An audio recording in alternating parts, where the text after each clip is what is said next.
Hello everyone, वापस से स्वागत है आपका एरोडो के नए क्वेश्चन के साथ। और जैसा कि इस समय वन लास्ट टाइम 1.86 डिस्कस किया था, और वो क्वेश्चन जो है वर्टिकल सर्कुलर मोशन का था, मतलब वर्क एनर्जी थ्योरम भी यूज़ हो रही थी। वैसे ही अगला क्वेश्चन 1.87 भी है। एक बार इस क्वेश्चन को पढ़ लेते हैं। और इस क्वेश्चन पर इतनी मेहनत हो चुकी है ऑलरेडी, लोगों ने इतना काम कर चुके हैं, इसके इतने एक्सटेंशन मार्केट में उड़ चुके हैं, ये फेमस हो चुका है ये क्वेश्चन। लेकिन फिर भी बताना है मुझे। जैसा कि मैंने आपसे कहा है कि अब मैं जो भी आपके सिलेबस के क्वेश्चन हैं सारे ही डिस्कस करूंगा एरोडो में। तो a small body a start sliding off the top of a smooth sphere of radius R, find the angle theta corresponding to the point at which the body breaks off the sphere as well as the break off velocity of the body. Now what do we mean by break off? ये कौन सा break of है? तो ये break of का मतलब है body का स्फेयर से डिटैच हो जाना, है ना। ये वो वाला ब्रेक ऑफ है, डिटैच हो जाना। तो यहाँ पर है वो बॉडी, इसको बोला गया है कि start sliding off the top of smooth sphere of radius are.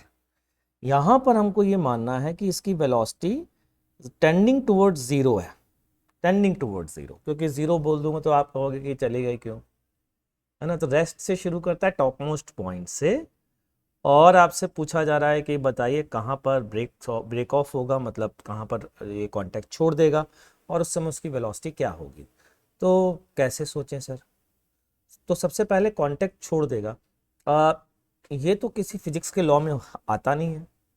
तो उसके करस्पॉन्डिंग कोई फिजिक्स की कोई फिजिकल क्वांटिटी के साथ कुछ स्पेशल हो रहा है क्या?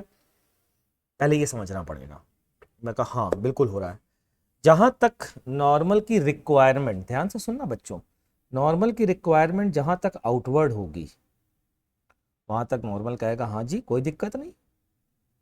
जहां नॉर्मल की रिक्वायरमेंट इनवर्ड होगी, requirement to perform circular motion, normal की रिक्वायरमेंट इनवर्ड होगी, वहां नॉर्मल हाथ जोड़ लेगा कि भाई हम नहीं दे पाएंगे। कि क्यों?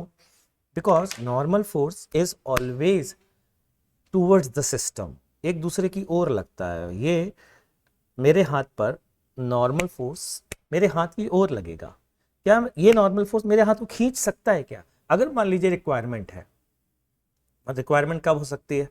मेरा हाथ आगे जाए और ये वाला हाथ उसके साथ चले। तो ऐसे केस में रिक्वायरमेंट तो है, लेकिन मैं अपना हाथ इधर ले जाऊं तो क्या होगा?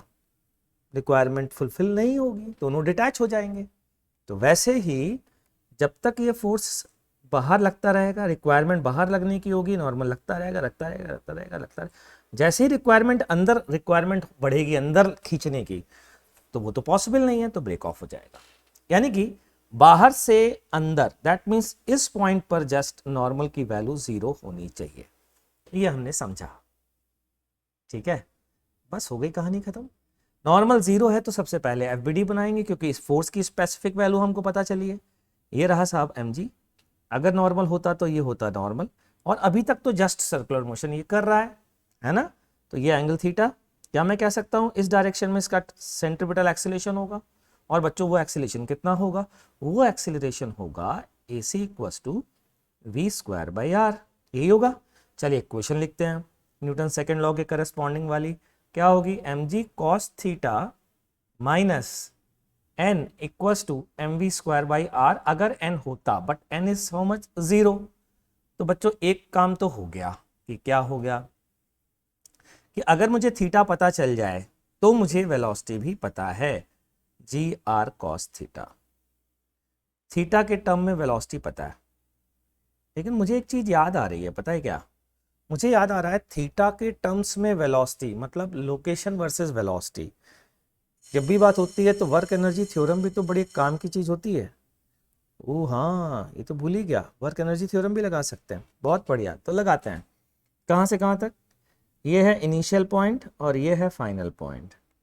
ये है फाइनल पॉइंट, यहाँ से इनिशियल से फाइनल तक मैं वर्क एनर्जी थ्योरम लगाने जा रहा हूँ, ठीक है। तो वर्क डन कौन कौन करेगा बच्चों इस पर? क्या mg, क्या नॉर्मल वर्क कर पाता है क्या? क्यों नहीं कर पाता नॉर्मल वर्क, बताइए। क्योंकि नॉर्मल हर पॉइंट पर जिस डायरेक्शन में लग रहा है डिस्प्लेसमेंट उसके ऑलवेज परपेंडिकुलर है, हर मूवमेंट पर परपेंडिकुलर है। और वर्क डन हमें पता है एफ डॉट डी एस होता है, तो नॉर्मल का वर्क जीरो, फ्रिक्शन यहाँ है नहीं, बचा क्या एम जी। एम जी हमेशा कांस्टेंट फोर्स से डाउनवर्ड लगेगा, तो एम जी के डायरेक्शन में क्या कह सकता हूँ, ये डिस्प्लेसमेंट होगा बच्चों, ये वाला। अच्छा ये वैल्यू क्या होगी, तो ये ट्राइंगल से देख लीजिए आप, ये वैल्यू क्या होगी। ये वैल्यू निकालने के लिए आप ऐसे बोलेंगे कि ये रहा आर, ये रहा थीटा, तो बच्चों ये डिस्टेंस आर कॉस थीटा है। तो पार्टिकल नीचे कितना गिरा, अगर ये मेरे से पूछा जाए तो क्या मैं बता सकता हूँ कि बिल्कुल से आप बता सकते हैं, पार्टिकल इतना नीचे गिरा है, ये वाला गिरा हुआ पार्टिकल कितना, यहाँ से यहाँ तक कितनी डिस्टेंस हो जाएगी, ये पूरी आर है और ये आर कॉस थीटा है। तो समझ में आ गया होगा क्या करना है, M G R 1 minus cos theta equals to half M we square. फिर से velocity as a function of theta आ गया, तो हम दोनों को इक्वेट कर देते हैं। यहाँ से वी स्क्वायर कितना आ रहा है, जी आर 1 माइनस कॉस थीटा आया ना बच्चों, और यहाँ से जो आया है उसको भी इक्वेट कर देते हैं, यहाँ रख देते हैं, किसके बराबर, जी आर कॉस थीटा के बराबर।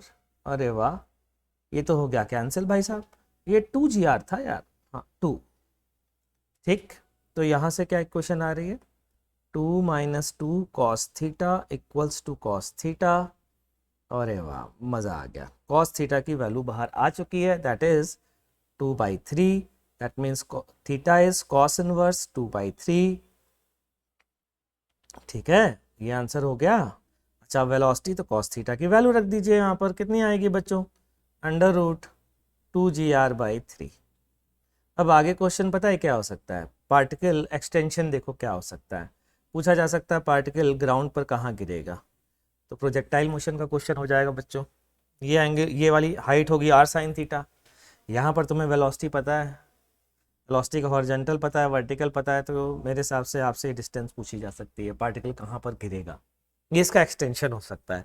पार्टिकल को ऊपर से छोड़ा गया और पार्टिकल कहाँ नीचे गिरेगा, हॉरिजॉन्टल, या ये हॉरिजॉन्टल ग्राउंड है, इसमें कहाँ गिरेगा, तो ये एक्सटेंशन भी पॉसिबल है। तो उम्मीद करता हूँ मज़ा आया होगा क्वेश्चन में। ठीक है, मिलते हैं नेक्स्ट वीडियो में नए क्वेश्चन के साथ, तब तक के लिए टाटा बाय बाय।